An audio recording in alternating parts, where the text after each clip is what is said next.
할렐루야. 국제크리스찬대학교 대학원 원우 여러분, 선교학 6번째 강의를 시작하도록 하겠습니다. 오늘은 세계복음화의 시작과 진행 과정에 대하여 함께 살펴볼 텐데요. 오순절 성령 강림과 예루살렘 교회 복음 전도가 시작이 되어서 특별히 12 사도를 중심으로 하여 또 사도 바울을 통한 복음 전도가 어떻게 이제 확장이 되고 어떻게 이제 그들이 이 복음을 위해서 헌신하고 충성하다가 죽음의 자리에까지 이르는 순교의 자리까지 들어가는지 순교에 대한 방법까지 함께 살펴보도록 하겠습니다. 이제 지중 해안을 중심으로 해서 이스라엘, 그리고 요단강 동편에 있는 요르단, 그리고 이제 그 밑에 있는 이집트, 그리고 사우디아라비아, 이라크, 레바논, 시리아, 터키, 이란, 이러한 나라들이 이제 주변 국가들로 있는데요. 어떻게 이 복음이 이제 이스라엘의 그런 예루살렘에서부터 어떻게 확장되어 가는가를 함께 살펴보도록 합니다. 예수 그리스도께서는 12명의 제자를 선택하시고 이제 산상수훈을 통하여 천국 복음을 가르치시고 또 이제 특별히 3명의 제자들에게는 이제 변화산에서 놀라운 변화의 역사를 경험하게 하면서 마지막에 이제 예수님께서는 다가올 대환란에 대한 부분을 말씀하시고 이제 죽으시고 부활하시고 승천하십니다.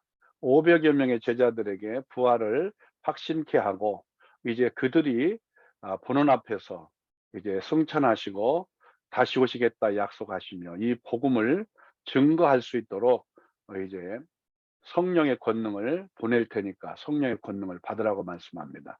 약속하신 성령을 받기 위해서 간절히 기도하고 이제 120명이 성령 충만을 받고 그 가운데에서 이제 베드로를 중심으로 12 사도들이 어떻게 이 복음을 성령의 권능을 갖고 예수 그리스도의 증인의 역할을 감당하며 어디까지 예루살렘에서부터 온 유대, 사마리아 더 나아가 이방인 지역에까지 어떻게 이제 활동을 하고 마지막 이 복음을 증거하다가 어떻게 이제 순교를 당하는지 이러한 부분들을 살펴보고 더 나아가서 사도 바울의 이 회심을 통하여 이 복음을 이방인의 사도로서의 역할을 어떻게 감당하고 마지막 순교가 어떻게 일어나게 되는가를 살펴보도록 하겠습니다. 먼저 변화산에 올라갔던 3명의 제자 가운데에서 베드로, 야고보, 요한이 있는데요. 그 가운데 베드로를 먼저 살펴봅니다. 이제 예루살렘에서부터 이 복음을 이제 오순절에 성령의 충만을 받고 예루살렘에서 복음을 전하기 시작한 이 베드로, 결국 그는 이제 사마리아에게도 빌립을 통하여 복음이 전파됐다 그래서 사마리아에도 가고 또 안디옥에도 가고 그리고 이제 향후 로마에게도 가서 복음을 전하게 됩니다. AD 64년에 7월 19일 로마 대화재로 인해서 네로 황제의 박해 때 결국은 67년경에 순교를 하는데 거꾸로 십자가에 매달려서 이제 순교한 것으로 나타나고 있습니다. 그렇습니다. 변화산에 올라갔던 베드로, 왜 그가 이 변화산에서 특별한 12명 가운데 특별한 사랑을 받았던 3명 중에 이제 베드로, 그가 어떻게 이 복음을 위해서 헌신하고 충성하다가 이제 순교를 하게 됐는지를 우리가 한번 살펴보는데, 변화산에 올라갔던 자들의 삶에 어떠한 변화들이 일어나고 이 복음을 위해 어떠한 신이 됐는지를 한번 살펴보는 것도 굉장히 중요한 부분입니다. 두 번째로 이제 변화산에 올라갔던 사람 가운데 이제 야고보입니다. 그는 갈릴리를 중심으로 복음을 전하다가 결국 44년경에 6월절 축제 전후에 헤롯 아그리파 1세에 의해서 순교를 당하는데요. 12 사도 중에 최초의 순교자가 되어서 목이 잘린 참수형으로 이제 순교가 되게 됩니다.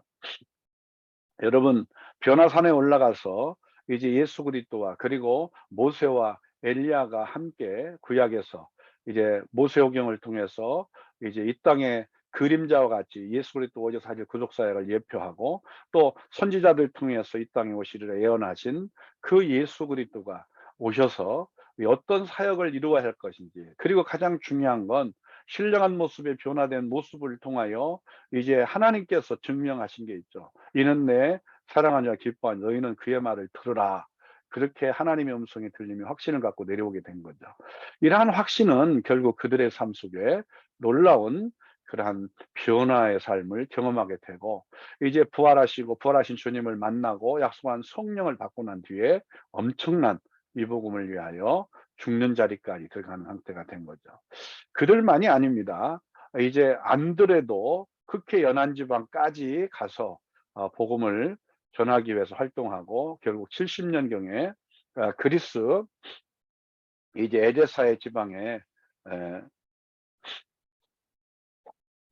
에, 파트라스에서 순교를 하게 돼 X자형의 십자가에 매달린 채 창에 찔려 죽는 그러한 순교가 되어지게 됩니다. 빌립도 그리스 지방까지, 그리고 우크라이나 지방의 스키티아, 그리고 소아시아의 프리기아에 이르기까지 그 복음을 들고 아주 왕성하게 활동 범위를 넓혀서 이제 복음을 전하게 된 거예요. 54년에 헤리오폴리스에서 순교한 것으로 나타나고요. 십자가형, 곧 십자가에 매달린 채 돌에 맞아 순교한 것으로 나타나고 있습니다. 도만원이죠. 인도에까지 가서 파티아, 메데, 파르시아, 오늘날 이란 지역입니다. 그리고 카스피의 동남쪽에 시리카니아, 그리고 박트리아 이르기까지 왕성하게 복음을 들고, 정말 그가 의심 많았던 자지만 부활하신 예수님 만나고 정말 이제 못자국 난 손에 내 손을 이제 넣어보고 의심하지 말고 확신을 가지고 담대하게 부활의 증인이 되라고 말씀하신 예수님의 말씀을 따라 성령의 권능을 받고 인도에까지 가서 이제 담대하게 복음을 전하게 돼요. 인도 마더라에서 그는 결국 칼에 찔려 순교하게 되고요. 바돌로메는 소아시아, 아르메니아, 메소포타미아, 인도에까지도 가서 결국 그도 인도에서 산채로 피부가 벗겨지고 몽중에 맞아 순교하는 역사를 이루게 됩니다. 참 복음을 위해서 어떻게 이제 헌신하고 이 복음에 대한 예수 그리스도의 그러한 증인의 역할을 감당하도록 성령의 권능을 받아서 이제 예수 그리스도의 증인으로서 복음을 들고 유대와 사마리아만이 아니라 이제 그 이방인 지역에까지 이르러서 복음을 전하다가 어떻게 순교하는지를 우리가 한번 살펴볼 필요가 있다는 거죠. 마태는 이제 파티아, 페르시아, 이집트, 에디오피아에까지 이르러 복음을 전하게 되고요. 이제 로마의 순교되기는 에디오피아에서 순교한 것으로 나타나는데 민울창, 이 도끼창에 찔려 순교를 한 것으로 나타나고 있습니다.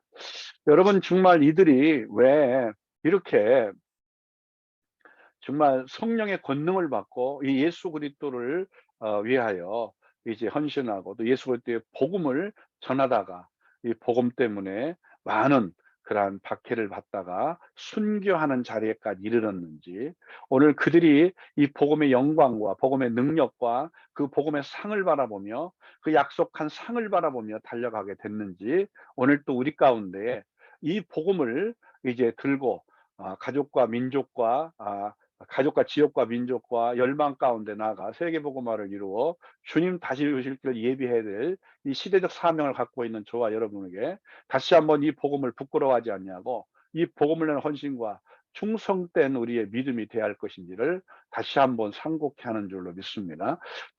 소야고보입니다. 예루살렘에서 94세 때 커다란 나무 망치에 머리를 박고 순교한 것으로 나타납니다. 그런가 하면 시몬, 이집트, 페르시아, 소아시아, 북아프리카, 흑해 연안 지방까지 나가서 복음을 왕성하게 전했고요. 페르시아야, 오늘날 이란입니다. 페르시아에서 톱으로 육신이 두둥각이 나는 형벌로 순교한 것으로 나타납니다.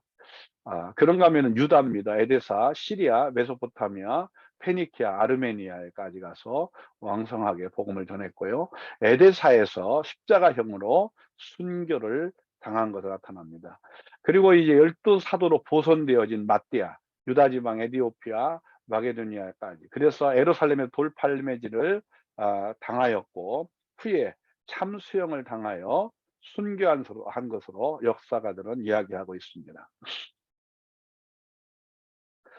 또한 우리가 이제 12사도 가운데 특별히 변화산에 올랐던 3명의 제자 가운데 요한입니다. 이 요한은요 바로 예수 그리스도가 십자가상에 달리실 때, 그래서 율법의 요구를 죽기까지 순종함으로 완전케 하며 이제 그가 마지막 이 십자가에서 그 대속물로 자기를 내어주며 구속 사역을 성취할 때 다 이루었다고 하기 직전에 이제 그 십자가 현장에 함께 있던 유일한 제자가 요한인데요. 이 요한이 예수 그리스도께서 그의 어머니, 육신의 어머니 마리아를 공경하도록 율법의 요구를 따라 이제 내 부모를 공경하라는 그 말씀을 따라 그 요한에게 이제 그 어머니 마리아를 공경할 것을 부탁하게 됩니다.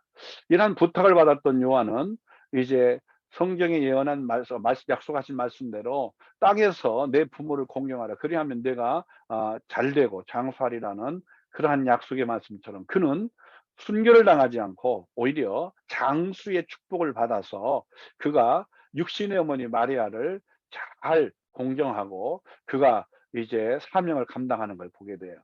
사도 요한은 이제 예루살렘에서만이 아니라 또 베드로와 함께 빌립이 복음을 전했던 사마리아도 가기도 했고, 자 그런 가운데에서 이제 에베소까지 가서 복음을 전하는 일을 하며 교회를 담당하기도 했죠.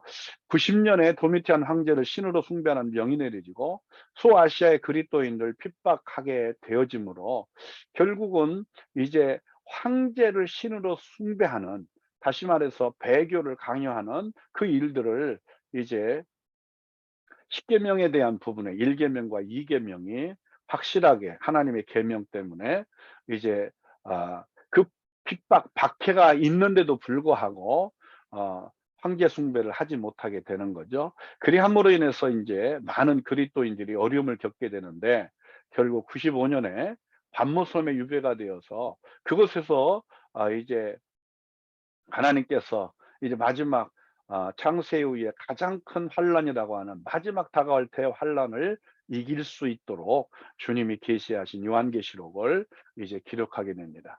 그래서 그는 이제 반모섬에서 한 1년 6개월 정도 있다가 풀려나서 98년까지 이제 에베소에서 사역 후에 100세의 자연사를 한 것으로 드러납니다.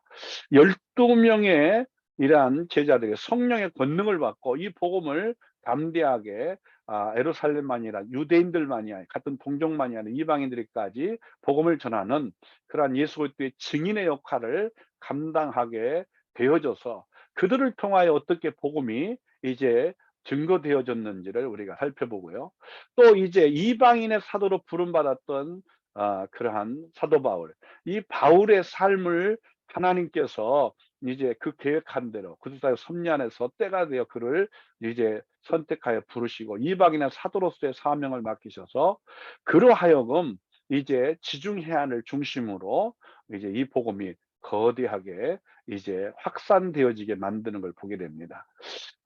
우리가 이제 바울의 1차, 2차, 3차 그리고 4차 그리고 5차에 이르기까지 이 복음을 이제 어떻게 지중해안을 중심으로 동지중해와 서지중해까지 이제 복음을 증거하고 확산해 가는가를 좀 이따가 살펴보기로 하고요. 먼저 이제 바울의 생애를 보면 소아시아, 오늘날 이제 터키 지역입니다. 소아시아와 그리고 이제 마게도냐에서 건너와서 우리를 도우라는 말씀, 음성을 듣고 이제 성령 인도를 따라서 이제 그리스 헬라 지역으로 가고 마지막에 이제 로마에까지 가서 이제 복음을 전하는 일들이 일어나게 돼요.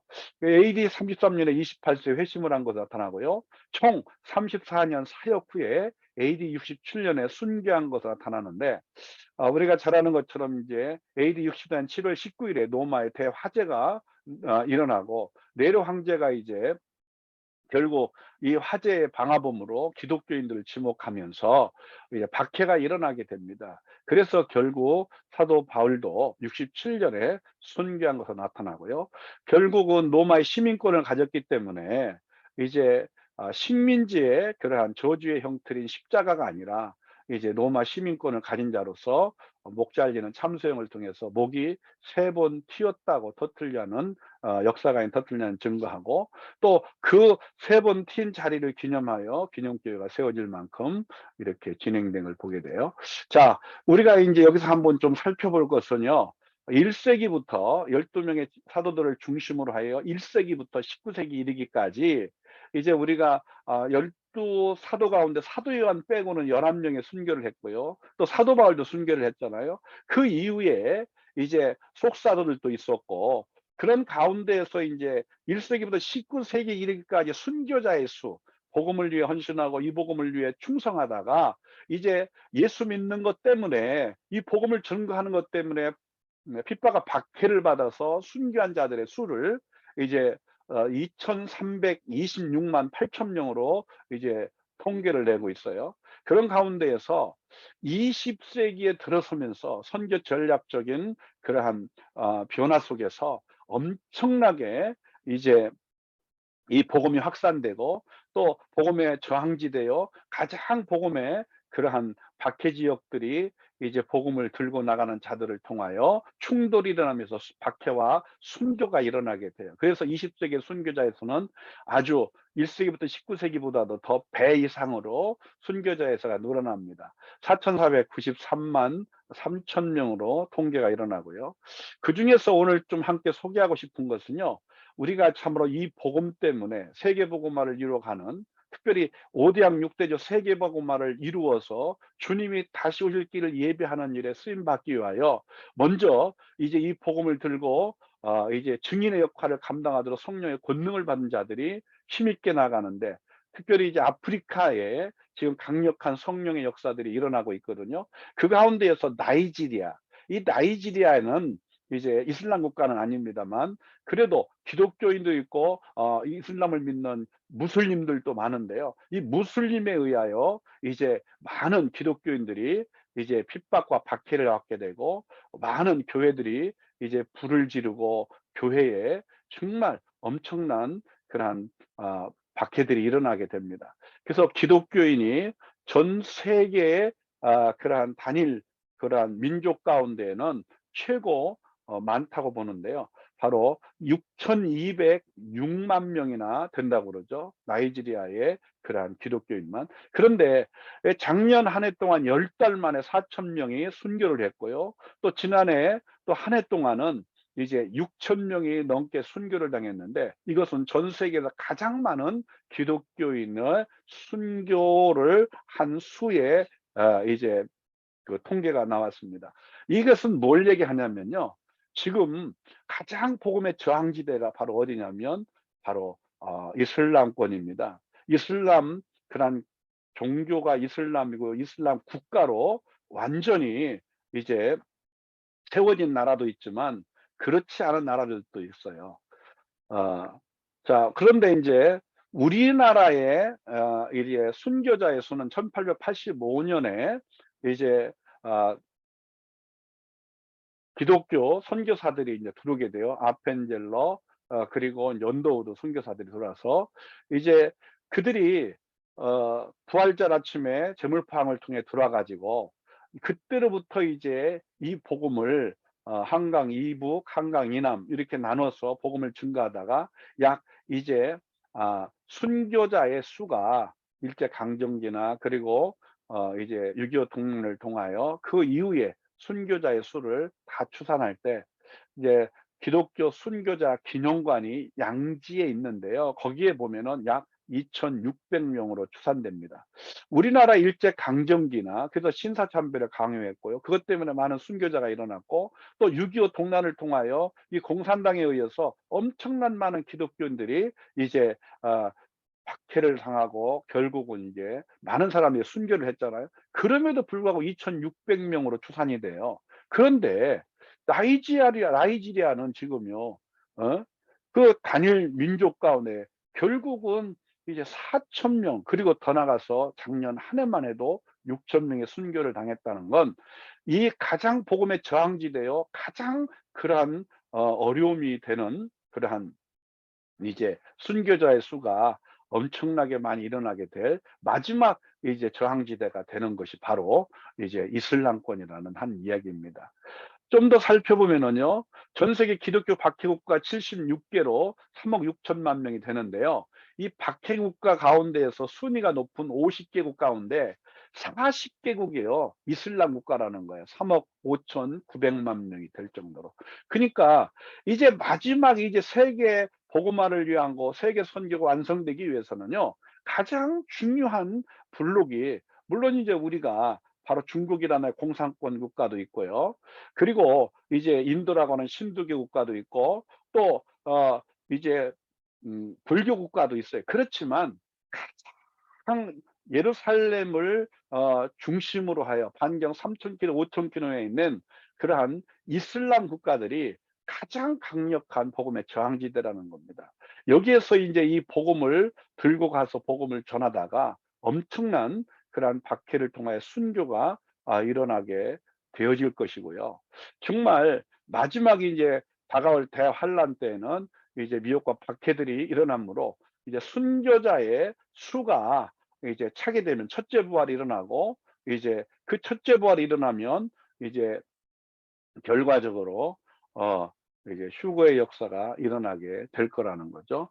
자, 이런 가운데에서 우리가 참고할 건 IOC라고 하는 이슬람 협력 기구라는 게 있는데요. 거기에 이제 가입된, 거기에 소속된 그러한 국가의 수가 57개국이라는 거예요. 여기에는 이슬람 국가로 이제 공식 이슬람 국가가 되어진 나라도 있지만, 이슬람 국가는 아니고 이제 기독교인도 있고 타종교도 있지만, 거의 이제 무슬림이 인구의 다수를 차지하는 그러한 국가가 바로 IOC라는 이슬람 협력기구에 소속된 그러한 57개국의 나라라는 거죠.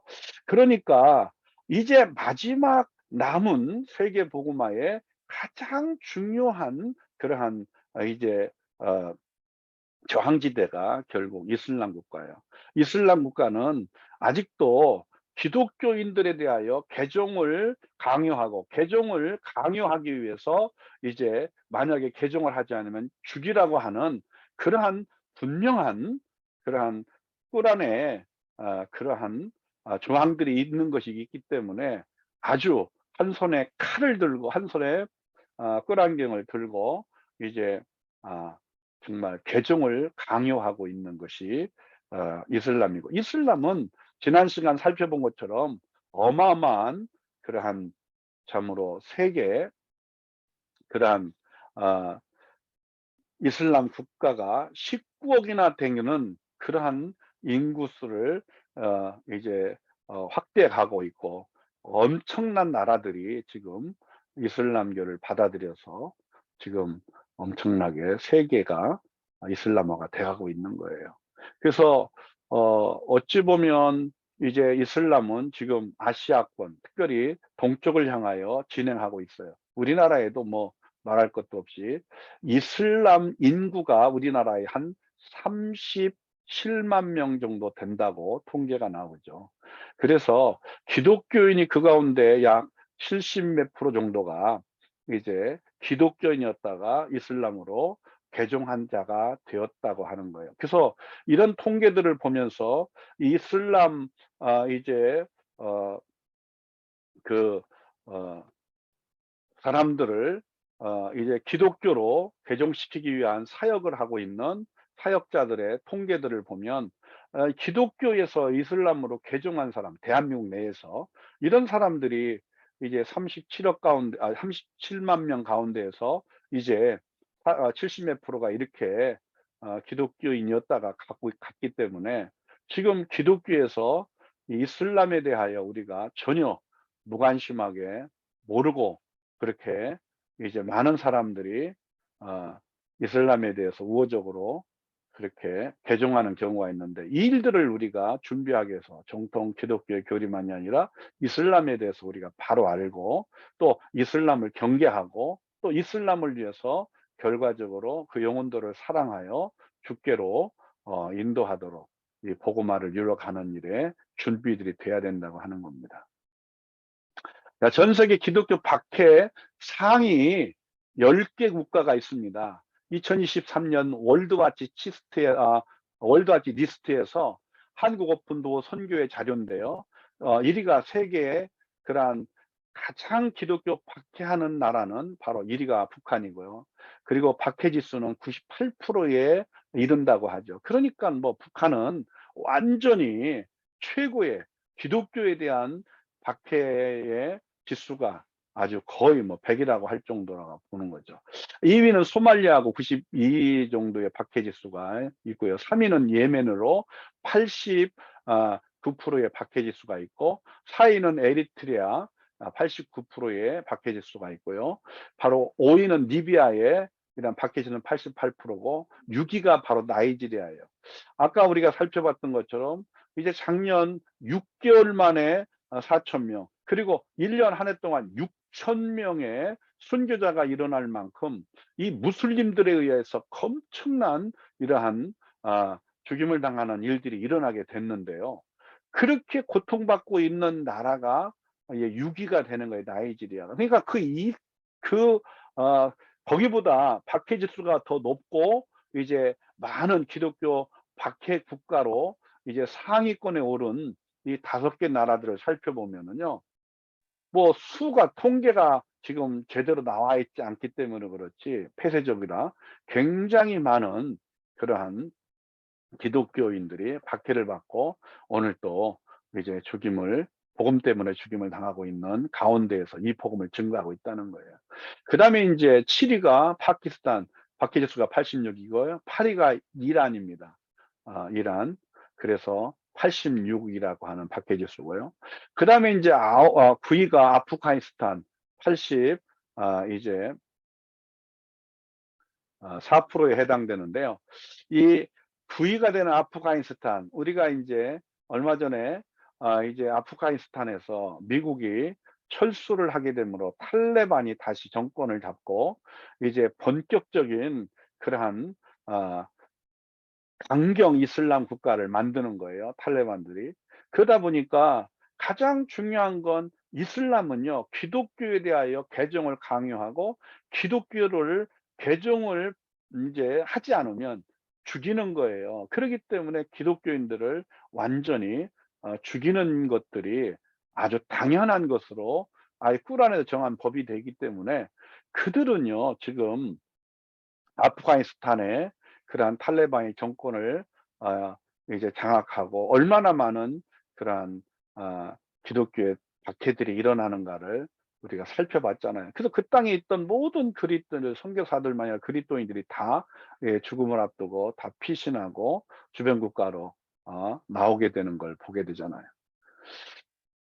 이런 것처럼 우리가요 지금 이 전 세계 기독교 복음 때문에 박해를 받는 사람들이 많고, 우리가 그들을 위해서 이제 영적 전쟁에 그들이 반드시 승리해 갈 수 있도록 그 연약한 믿음이 말씀에 깊이 뿌려박고 뿌리 깊은 영성으로 오직 예수 그리스도 중심의 그러한 끝까지 견디는 신앙이 되도록 기도해야 되고, 그들을 돕는 역사가 일어나고 그들을 격려하고 세워가는 일들이 이제 우리 가운데서 한국교회 안에 일어나야 되겠죠. 10위는 이제 수단입니다. 자, 그런데 이렇게 이제 기독교 박해 상위 10개 국가만 우리가 지금 한국 오픈도 선교에서 발표한 것들을 토대로 살펴봤지만, 지금요 전 세계가 이렇게 고통 속에서 박해를 받고 있고 그런 어려움을 겪고 있다는 거예요. 자, 이런 가운데에서 이제 오늘 우리가 전 세계의 중심이 되는, 그 세계 역사의 중심이 되는 그러한 이스라엘 역사는 성전 중심의 역사입니다. 성전에서 행해지는 5대 제사 7대 절기는 성전 대신 예수 그리스도의 그러한 구속 사역을, 대속 사역을 예표한 것이 5대 제사죠. 7대 절기죠. 그런데 이 7대 절기는 예수 그리스도의 공생애를 설명을 하고 있어요. 그래서 유월절, 그리고 이제 무교절, 초실절, 그리고 이제 칠칠절, 그리고 나팔절, 대속죄일, 그리고 장막절에 이르기까지 이 7대 절기는 예수 그리스도의 십자가의 죽으심과 무덤에 장사된 것과 3일 만에 부활하실 것과 이제 성령을 보내주시고, 또 나팔절에 재림하시고, 결국은 대속죄일 같이 마귀는 무저갱에 갇히고 죄가 없는 천년왕국의 세상이 이루어지게 될 것이고, 결국은 이제 장막절에 천국으로 이제 인도함을 받는 그러한 천국에 들어가는 역사가 일어나게 될 것을 설명하고 있어요. 그리스도를 중심으로 한 공적 생애를 잘 설명하고 있죠.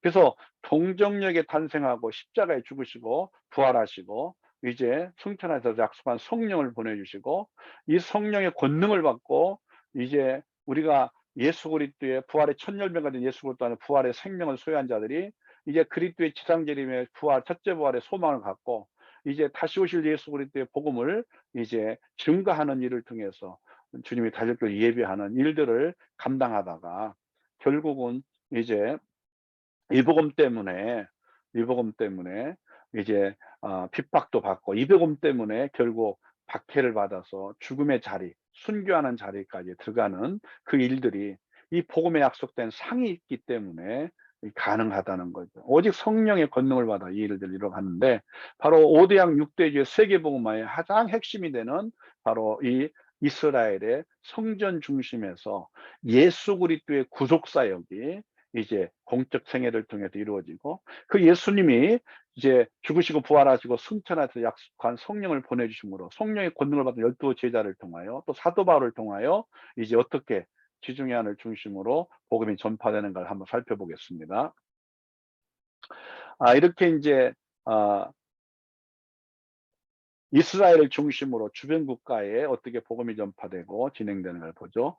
사도행전 1장부터 이제 28장까지의 이러한 내용 가운데에서 어떻게 이제 성령이 오순절에 임하고 이제 성령을 받은 자들을 통하여 예수 그리스도의 증인의 역할을 감당함으로 이 땅 가운데 세워진 교회가 이제 처음에는 예루살렘 교회죠. 그리고 또 안디옥 교회를 통하여 이제 어떻게 이 교회들이 이제 형성이 되고 또 이 성령의 권능을 받은 자들이 예수 그리스도의 증인의 역할을 담대하게 해가는지를 보게 됩니다. 이 시간에는 우리가 이제 이 사도 바울, 오늘 여기 사도 바울을 통하여 어떻게 이 복음이 이제 어, 유다를 넘어서 이제 안디옥 더 나가서 이제 소아시아와 이제 이 그리스, 헬라, 로마에까지 저 스페인까지 복음이 증거되는 걸 살펴보겠습니다. 사도행전 13장 15절 15장까지 보면 13장부터 15장까지 보면은 바로 이 첫 번째 1차 전도행이 안디옥에서 시작이 돼요. 여기에서 이제 구브로를 통하여 결국 이제 소아시아 지역으로 가서 갈라디아까지 다시 돌아오게 되는데요. 이 복음을 전한 이 루트를 다시 한번 이렇게 정리를 해보면 영어의 C자와 같은 지형을 따라서 복음을 전했다고 하는 걸 여러분들이 좀 더 이해하면 좋겠고요. 자, 이런 가운데 이제 2차 전도행은 이제 바나바와 마가는 결국은 구브로로 복음을 전하러 선교를 가고요. 이제 바울은 실라와 함께 2차 전도행을 떠나서 안디옥에서부터 이제 소아시아를 통해서 이제 결국 드로아에서 결국 이제 성령이 막으시고 마게도냐에서 결국 건너와서 도우라고 하는 환상을 통해 성령이 그쪽으로 복음을 인도하는 걸 알고 이제 글이 넘어가요. 그것은 이제 아시아에서 유럽으로 건너가는 거죠. 그래서 결국 돌아오게 되는데 요 지역의 복음화가 이제 결국 땅콩으로 지역에 대한 부분을 이렇게 이해하시면 훨씬 빠르게 될 겁니다. 세 번째로 3차 전도행은 이제 안디옥에 출발을 해서 이제 소아시아의 7교회만이 아니라 더 나가서 그리스 헬라 지역에 이제 쭉 갔다가 다시 돌아오게 돼서 예루살렘으로 가게 돼요. 그래서 이것을 이제 국자로 표현해요. 국자. 자, 이런 가운데 이제 3차 전도행 때 사도행전 19장부터 21장까지의 내용을 보면은 소아시아 7교회가 어떻게 이제 세워져 가게 되는가를 이제 잘 보게 됩니다. 자, 이런 가운데 이제 4차 전도행이라고 사도행전 22장부터 28장까지의 과정 속에서 설명하고 있는 것을 보는데 이것은 사실은 이제 예루살렘에 가서 결박당하고 이제 그가 재판을 받다가 결국 이제 로마에 가서 황제 앞에 가서 이제 재판을 받기로 이제 상소를 하게 되죠. 그리함으로 인해서 이제 예루살렘에서 그가 결국은 로마에까지 이제 죄수의 몸으로 압송돼 가는데 배를 타고 가게 돼요. 이게 배를 타고서 그레데 섬을 거쳐서 이제 유다골로 광풍을 만나 가지고 멜리데 섬에 이제 표류가 됐지만 거기서도 복음을 전하게 되고 결국은 믿는 자들이 일어나게 되고 로마를 가게 돼요. 그래서 이것을 배 타고 죄수의 몸으로 압송이 돼 가는 과정이지만 그래도 가는 가운데에 이제 하나님께서도 그곳에서부터 택한 영혼들을 구원하게 위하여 복음을 전하게 만들고 그 영혼들이 이제 예수 그리스도를 믿게 되었다. 그래서 4차 전도 여행으로 그렇게 분류를 하게 되는 겁니다. 정리를 해 보면은요. 1차, 2차, 3차, 4차에 대한 내용들을 한번 살펴보면 1차는요. 결국은 이제 수리아 안디옥에서부터 구브로를 통해서 구브로 섬을 통해서 이제 피시디아 안디옥을 통해 가지고 갈라디아까지 돌아오게 되는 영어로 말하면 시 지역적으로 표현하면은 이렇게 시 지역으로 그렇게 중점적으로 했고요. 2차는 이제 소아시아를 통해서 결국 마게도냐에 건너가서 이렇게 그리스 헬라에 대한 부분들을 가지고 나중에 이렇게 돌아오게 돼요. 그래서 이것을 땅콩으로. 세 번째는 3차에서는 이제 소아시아 지역 7개 교회들을 중심으로 해서 결국은 또다시 인제 브른지 지역까지 갔다가 다시 이제 돌아와서 어디로 가요? 예루살렘으로 가죠. 그래서 국자 이렇게 3차 전도여행의 지리적인 상황들을 살펴봤고요. 4차는 배를 타고 이제 그레데와 또 멜리데 섬을 통해서 결과적으로 로마에까지 가는 거죠.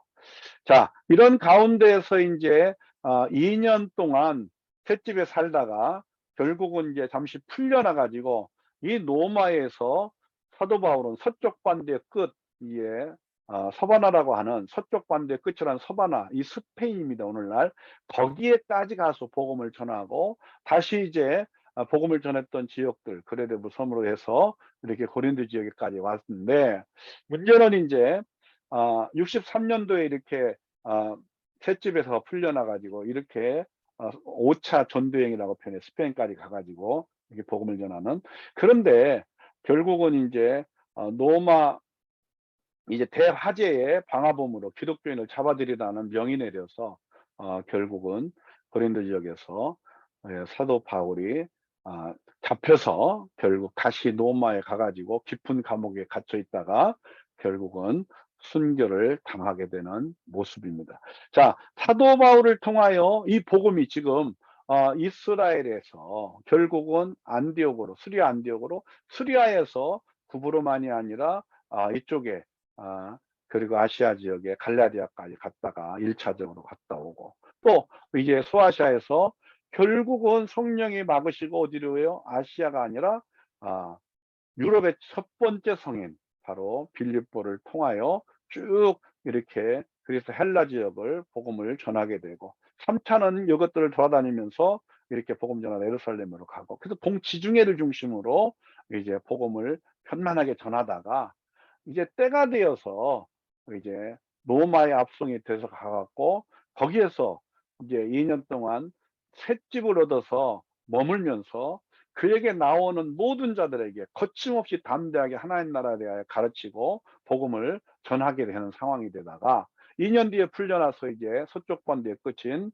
이제 스페인에까지 가서 복음을 전하게 돼요. 그래서 이 스페인에까지 복음을 전하면서 이 지중해안을 중심으로 동지중해 아니라 서지중해까지 이제 전체의 복음을 전하게 되고, 그래서 이 복음이 확장이 되는 거죠. 소아시아의 그러한 모습만이 아니라 결국 로마를 통하여 유럽 전체의 복음화가 이루어지고, 또 유럽에 이제 중세기의 십자군 전쟁이 일어나게 되어지고 1095년부터 1350년까지 255년 동안 8번이나 이제 십자군 전쟁이 일어나고, 그런 가운데에서 이제 흑사병이 일어나면서 1517년에 이제 종교 개혁이 일어나게 되어집니다. 이제 이 종교 개혁에 대한 것은